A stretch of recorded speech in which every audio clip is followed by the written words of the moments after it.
Hi, I'm Jim Healy at Rooted in Love. I once heard John Gottman describe the difference between a marriage that was doing fine and a marriage in trouble. Here's a marriage that's doing good.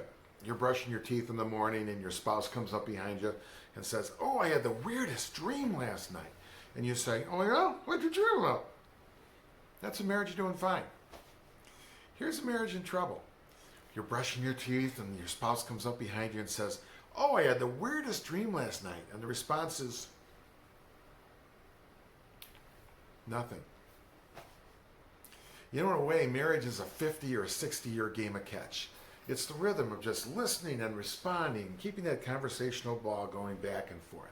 Okay? And there's a lot of ways that we can drop the ball. I'll give you an example. Say I'm in the bedroom and Madonna, my wife's in the living room, and she's not quite sure where I am, but she asks a question and I can barely hear her. Well, I have three choices at that point. First, I can pretend I didn't hear her at all. That's called dropping the ball. Second, I can say something like, "I can't hear you, I'm all the way back in the bedroom."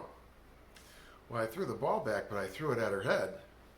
The third option is I can take a deep breath and kind of walk towards her and keeping that good tone of voice saying, "Sorry, honey, what'd you say?" That's getting the ball back to her safely. Right? And over the life of a marriage, you know, it can get kind of exciting. Sometimes you got to reach high to get that ball. Sometimes you got to bend over, and sometimes you got to wait for it. Sometimes it comes fast and furious. Okay, but the idea is to keep that game of catch going. Okay.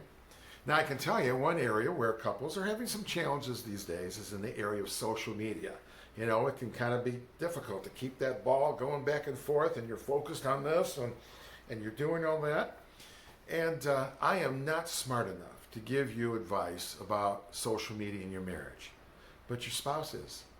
So you might consider asking your spouse this question.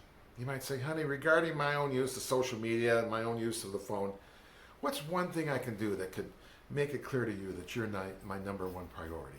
Okay? And listen carefully to that answer.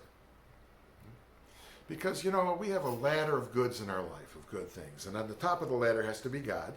But up there near the top has to be marriage. And everything else gets ordered below that for us to have a happy life. God bless you. And please consider hitting that subscribe button.